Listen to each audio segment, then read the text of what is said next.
नमस्कार, सुप्रभात। आप देख रहे हैं खबर एचपी और समय हो चला है हिमाचल की 25 बड़ी खबरों को जानने का। तो आइए एक नजर डालते हैं 25 बड़ी खबरों पर फटाफट अंदाज में। इससे पहले यदि आप वीडियो को लाइक नहीं किए तो लाइक कर दीजिए और चैनल को सब्सक्राइब कर लीजिए।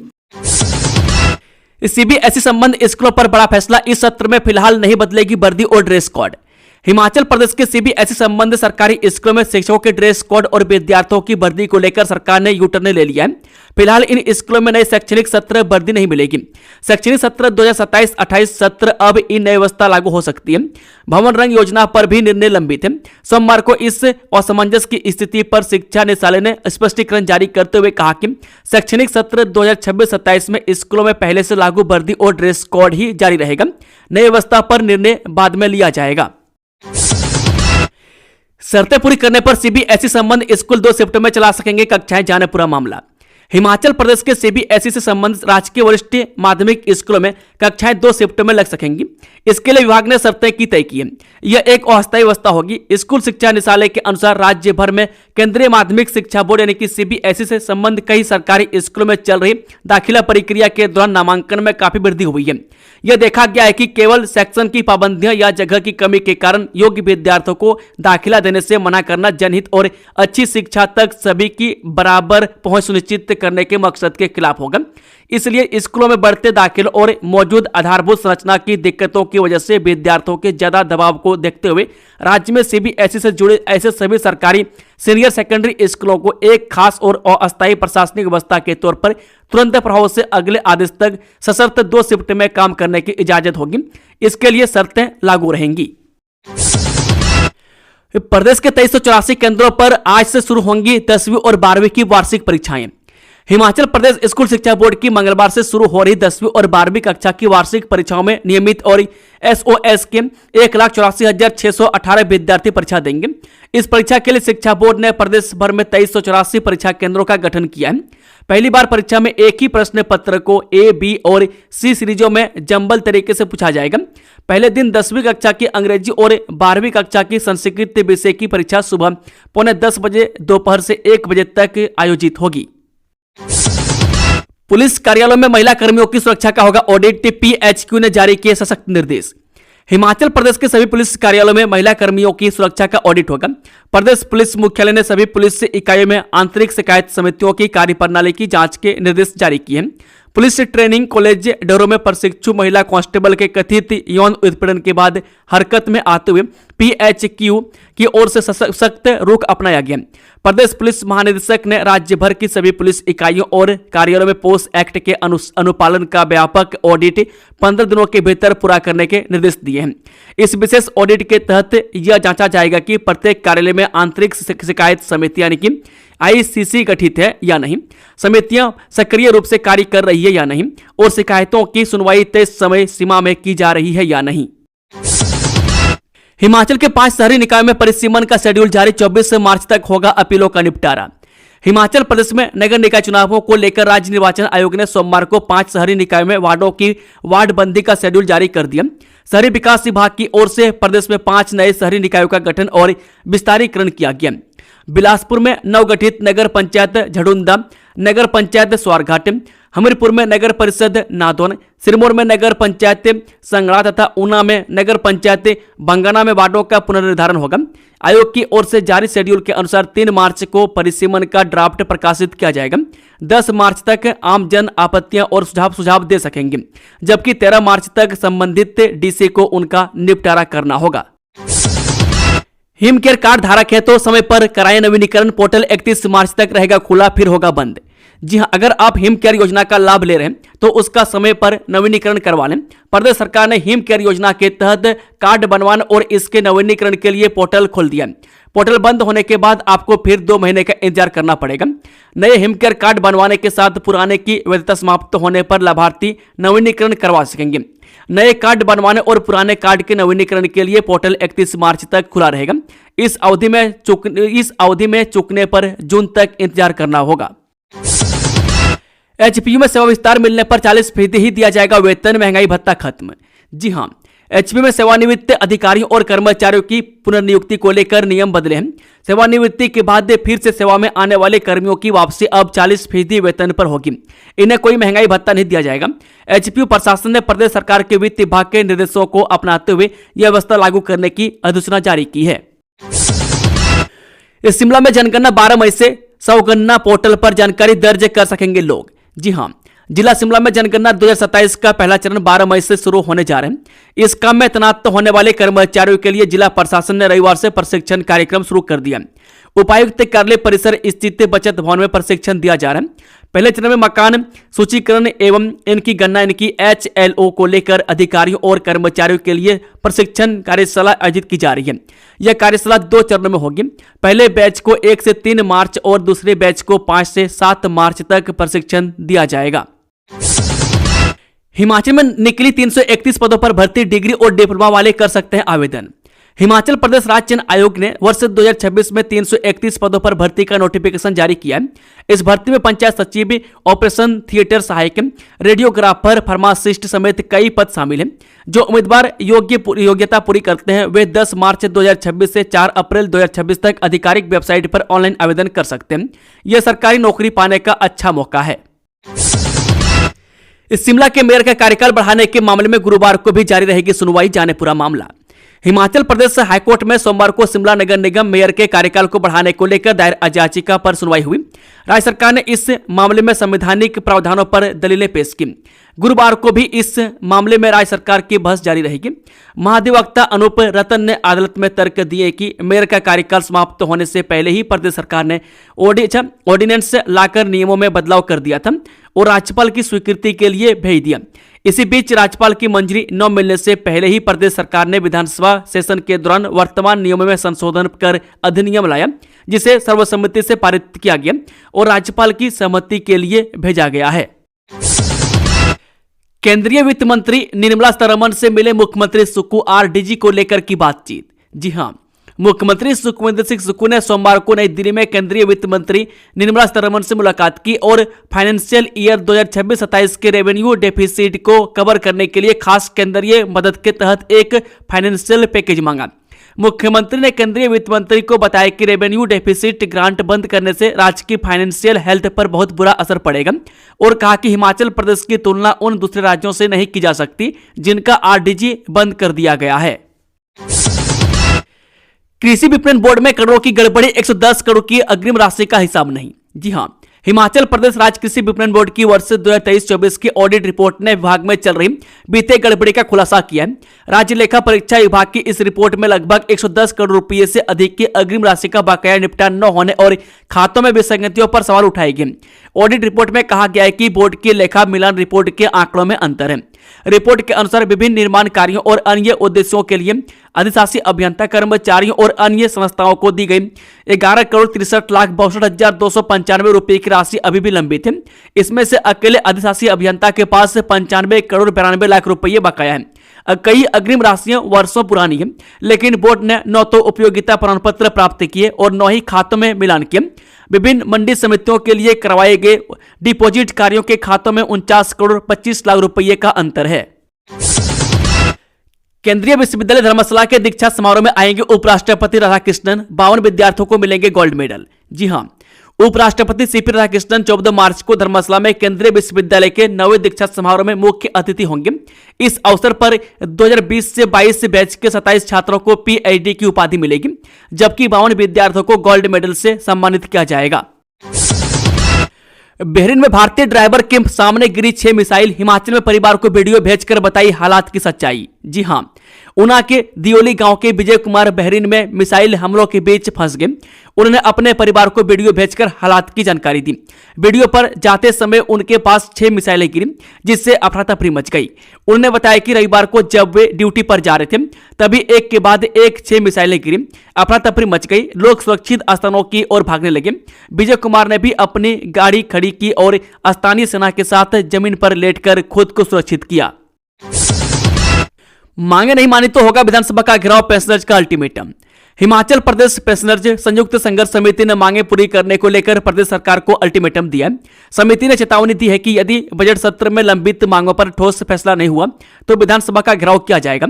समिति के अतिरिक्त महासचिव भूपराम वर्मा ने सोमवार को शिमला में बताया कि 5 मार्च को सुंदरनगर में राज्य स्तरीय बैठक बुलाई गई है।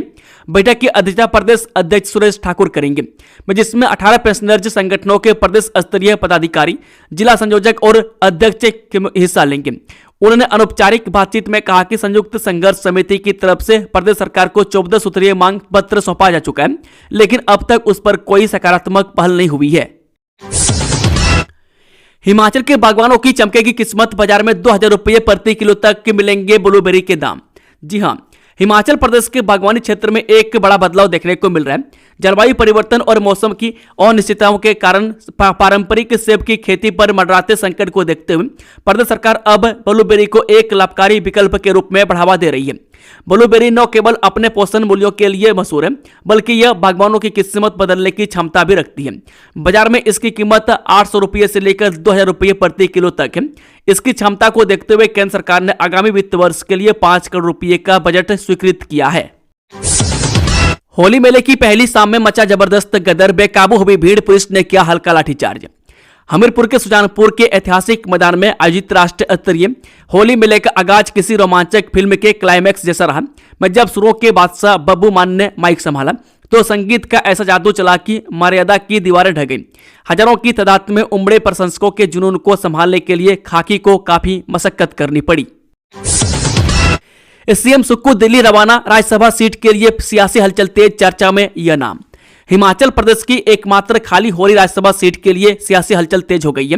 मुख्यमंत्री सुखविंदर सिंह सुक्खू रविवार को दिल्ली रवाना हुए, जहां वे कांग्रेस से आलाकमान के साथ भावी उम्मीदवार के नाम पर चर्चा करेंगे। 9 अप्रैल को सांसद इंदु गोस्वामी का कार्यकाल समाप्त होने से यह सीट रिक्त हो रही है, जिसके लिए 5 मार्च तक नामांकन भरे जाने हैं। वन भूमि पर अतिक्रमण के संबंध में सुप्रीम कोर्ट के निर्देशों के अनुरूप बनेगी नीति। जी हां, राजस्व, बागवानी, जनजातीय विकास एवं जन शिकायत निवारण मंत्री जगत सिंह नेगी की अध्यक्षता में आज यहां वन भूमि पर अतिक्रमण के संबंध में नीति प्रारूप तैयार करने पर गहन विचार विमर्श हुआ। सुप्रीम कोर्ट ने इस संबंध में दिशा निर्देश जारी किए हैं। बैठक में राजस्व, वन और विधि विभाग के अधिकारियों के साथ चर्चा की गई। जगत सिंह नेगी ने कहा कि प्रदेश सरकार द्वारा कल्याणकारी राज्य की अवधारणा के अनुरूप एक नीति प्रारूप तैयार करने पर गहराई से विचार विमर्श किया गया। बैठक में अतिरिक्त सचिव राजस्व अनिल चौहान की अध्यक्षता में एक सब कमेटी बनाने का निर्णय लिया गया। सब कमेटी में वन और विधि विभाग के अधिकारी भी शामिल होंगे।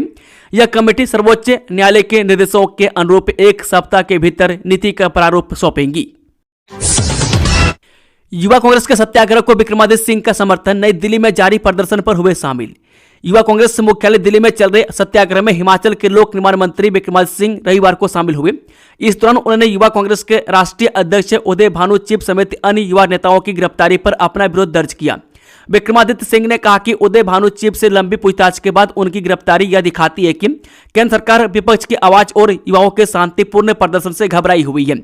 उन्होंने आरोप लगाया कि केंद्र एजेंसियों का इस्तेमाल असहमति को दबाने के लिए कर रही है और युवा कांग्रेस नेताओं पर साजिश रचने, अवैध जमावड़ा, सरकारी काम में बाधा डालने जैसी गंभीर धाराएं लगाई गई है। विक्रमादित्य सिंह ने कहा कि युवा कांग्रेस का विरोध केवल युवाओं की परेशानियों और नीतियों के खिलाफ लोकतांत्रिक ढंग से अपनी बात रखने का प्रयास था।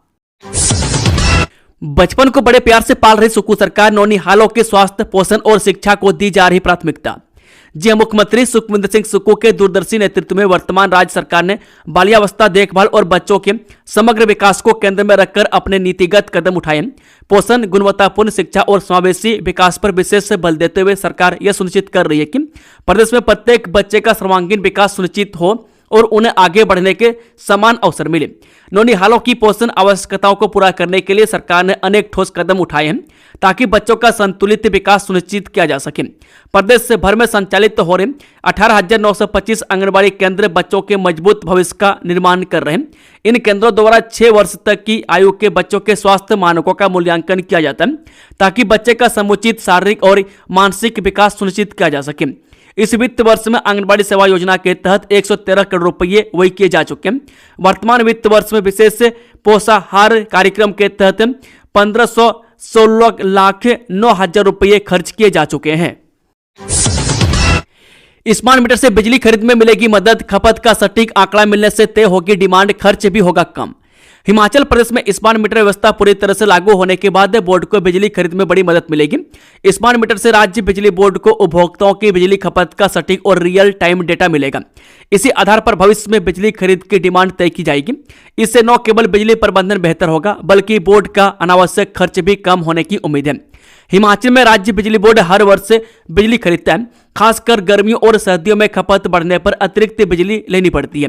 पहली मांग का आकलन अनुमान के आधार पर किया जाता था, लेकिन स्मार्ट मीटर से अब हर क्षेत्र की वास्तविक खपत का आंकड़ा सीधे बोर्ड के पास उपलब्ध रहेगा। स्मार्ट मीटर से बिलिंग में पारदर्शिता आएगी और लाइन लॉस व बिजली चोरी पर भी नियंत्रण लगेगा। इससे बोर्ड को होने वाला आर्थिक नुकसान घटेगा। प्रदेश में गेहूं खरीद को आज खोलेगा पोर्टल। 8 अप्रैल से शुरू होगी खरीद। न्यूनतम समर्थन मूल्य 2585 रुपये प्रति क्विंटल। जी हां, गेहूं खरीद के लिए सोमवार से खाद्य आपूर्ति विभाग का पोर्टल खुल जाएगा। विभाग के पोर्टल पर किसानों के पंजीकरण की प्रक्रिया सोमवार से शुरू हो जाएगी। प्रदेश के गेहूं खरीद केंद्रों में 8 अप्रैल से किसानों से गेहूं की खरीद शुरू हो जाएगी। खाद्य आपूर्ति विभाग ने गेहूं खरीद के लिए तैयारियां शुरू कर दी है। गेहूं खरीद केंद्रों में 8 अप्रैल से लेकर 15 जून तक किसानों के गेहूं की खरीद की जाएगी। किसानों को पोर्टल पर जाकर अपनी फसल का ब्यौरा भरने के बाद किसानों का गेहूं की फसल बेचने के लिए पंजीकरण करना होगा। बता दें कि प्रदेश के किसान खाद्य आपूर्ति विभाग के पोर्टल पर ऑनलाइन पंजीकरण करवाने के बाद किसानों को गेहूं की फसल बेचने के लिए टोकन नंबर और तिथि बताई जाएगी। एक मोबाइल नंबर पर एक ही पंजीकरण संभव है। प्रदेश सरकार ने गेहूं के न्यूनतम समर्थन मूल्य में 160 रुपये की बढ़ोतरी की है। इस बार गेहूं की फसल का 2585 रुपये प्रति क्विंटल न्यूनतम समर्थन मूल्य तय किया है। 6 मार्च तक मौसम साफ, आगे कैसे है आसार, जानिए पूरी जानकारी। हिमाचल प्रदेश में सोमवार से पूरे सप्ताह मौसम साफ बना रहेगा। मौसम विभाग के अनुसार राज्य में अगले 7 दिनों तक किसी भी तरह की मौसम चेतावनी जारी नहीं की गई है, यानी लोगों को फिलहाल बारिश से, आंधी या बर्फबारी से जुड़ी किसी बड़ी परेशानी का सामना नहीं करना पड़ेगा। पिछले 24 घंटों के दौरान प्रदेश के अधिकांश हिस्सों में मौसम शुष्क रहा। न्यूनतम तापमान में कोई खास बदलाव नहीं देखा गया। कई स्थानों पर तापमान सामान्य से 2 से 7 डिग्री तक ऊपर दर्ज किया गया। ऊंचाई वाले क्षेत्रों में न्यूनतम तापमान -4 से 2 डिग्री के बीच रहा, जबकि मध्य पर्वतीय इलाकों में यह 4 से 12 डिग्री और मैदानी इलाकों में 7 से 14 डिग्री सेल्सियस के बीच दर्ज किया गया। ईरान पर हमलों से धधक रहा पाकिस्तान, अब तक 35 लोगों की मौत। ईरान के सर्वोच्च नेता अयातुल्ला खमेनी की हत्या के बाद पड़ोसी मुल्क पाकिस्तान में हिंसक झड़पों का दौर जारी है।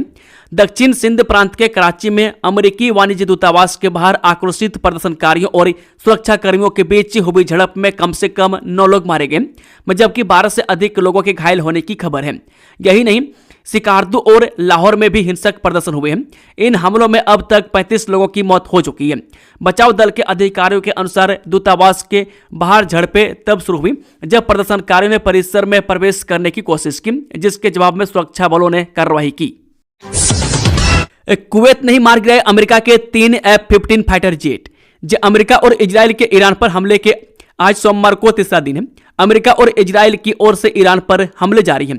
वहीं खमेनी के मारे जाने के बाद भी ईरान की ओर से मिसाइल हमले जारी हैं। इस बीच ईरानी रेड क्रिसेंट सोसाइटी ने सोमवार को कहा कि ईरान को निशाना बनाकर किए गए अमेरिकी इजरायली हवाई हमले में ईरान में अब तक कम से कम 555 लोग मारे गए। सोसाइटी ने कहा कि युद्ध में अब तक 131 शहरों पर हमला हुआ है। हिजबुल्लाह की ओर से भी रॉकेट दागे जाने की खबर है। अमेरिकी राष्ट्रपति डोनाल्ड ट्रंप का मानना है कि सैनिकों के हताहत होने की संख्या बढ़ सकती है और युद्ध खिंच सकता है। इस दौरान 3 अमेरिकी सैनिकों के मारे जाने और 5 के गंभीर रूप से घायल होने की खबर है। ईरान में इस समय 40 दिनों की राजकीय शौक है और 7 दिनों की छुट्टी घोषित है। में ट्रंप ने इन हमलों में ईरान के 48 नेताओं के मारे जाने की बात कही है, साथ ही कई जहाजों को भी नष्ट करने का दावा किया है। अमेरिका और इजरायली सेना ने ईरान पर इन 2 दिनों के दौरान 1000 से अधिक बम गिराने के दावे किए। खमेनी के आवास परिसर को ध्वस्त कर दिया गया। इजराइल ईरान तनाव का असर, दुबई में मौजूद हिमाचल का युवक परिवार ने सरकार से की अपील। इजराइल और ईरान के बीच जारी तनाव का असर खाड़ी क्षेत्र में देखने को मिल रहा है। दुबई में मौजूद हिमाचल प्रदेश के जिला सिरमौर के रेणुका जी विधानसभा क्षेत्र के ददाहू निवासी 28 वर्षीय हर्षित अरोड़ा को लेकर उनका परिवार चिंतित है। पिता नरेश कुमार राधे के अनुसार हर्षित ने फोन पर बताया कि क्षेत्र में तनावपूर्ण माहौल बना हुआ है। उनके रहने वाले इलाके के आसपास धमाकों की आवाजें सुनाई दी जा रही है और मिसाइलें गिरने की सूचना मिली है। एहतियातन उड़ान सेवाएं बंद होने से फिलहाल यात्रा संभव नहीं हो पा रही है। करीब 5 महीने पहले गुड़गांव से दुबई गए हर्षित निजी क्षेत्र में रियल एस्टेट से जुड़े हैं। उन्होंने परिवार को आश्वस्त किया कि वह सुरक्षित है, लेकिन मौजूदा हालात को देखते हुए भारत लौटने की इच्छा जताई है। बद्दी फायरिंग मामले में 2 आरोपी गिरफ्तार, मुख्य आरोपी की तलाश जारी। हिमाचल प्रदेश के जिला सोलन के बद्दी के खमनु माजरा क्षेत्र में 28 फरवरी शनिवार को अज्ञात हमलावरों ने दिन दहाड़े फायरिंग कर इलाके में दहशत फैला दी थी। पुलिस अनुसार बलविंदर उर्फ बल्लू निवासी मखनू माजरा अपने कुछ साथियों के साथ मखनू माजरा मुख्य सड़क पर मौजूद था। इसी दौरान एक कार में सवार अज्ञात युवक मौके पर पहुंचे और अचानक उस पर गोलियां चला दी। इस हमले में बलविंदर उर्फ बल्लू को गोली लग गई थी, जिससे वह गंभीर रूप से घायल हो गया था। घायल अवस्था में उसे तुरंत CHC बद्दी पहुंचाया गया था, जहां से प्राथमिक उपचार के बाद उसे PGI चंडीगढ़ रेफर किया गया था। फिलहाल घायल युवक के PGI में उपचाराधीन है। घटना को अंजाम देने के बाद हमलावर मौके से फरार हो गए थे। हिमाचल के सभी आंगनबाड़ी केंद्र अब बनेंगे को स्कूल, खेल खेल में पढ़ना सीखेंगे बच्चे। आंगनबाड़ी केंद्रों में अब बच्चों की देखभाल के साथ उन्हें औपचारिक स्कूली शिक्षा के साथ जोड़ा जाएगा। हिमाचल प्रदेश सरकार ने सभी आंगनबाड़ी केंद्रों को आंगनबाड़ी सह स्कूल घोषित किया है। इससे बच्चों की शिक्षा की नींव को मजबूत करने का प्रयास किया जाएगा और 3 से 6 वर्ष तक के बच्चों को खेल आधारित शुरुआती शिक्षा दी जाएगी। इसके जरिए बच्चों को खेल खेल में ही पढ़ाने का प्रयास किया जाएगा। इसके लिए आंगनबाड़ी कार्यकर्ताओं को विशेष प्रशिक्षण दी जाएगी, जिससे बच्चों की शिक्षा की नींव मजबूत होगी। अधिकारियों ने रविवार को यह जानकारी दी।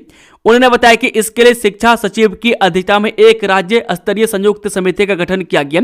यह समिति स्कूलों के साथ आंगनबाड़ी केंद्रों को जोड़ने के लिए महिला एवं बाल विकास मंत्रालय और शिक्षा मंत्रालय द्वारा जारी दिशा निर्देशों को प्रभावी ढंग से लागू करने की दिशा में काम करेगी।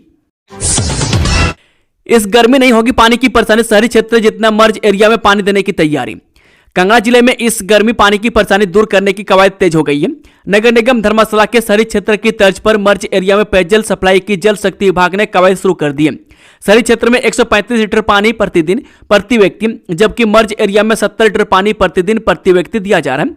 मर्ज एरिया को शहरी क्षेत्र की तर्ज पर 135 लीटर पानी प्रतिदिन प्रति व्यक्ति उपलब्ध करवाने के उद्देश्य से जल शक्ति विभाग ने 125 करोड़ रुपए की DPR तैयार की है, जिसे स्वीकृत करवाने के लिए विभाग प्रयासरत है।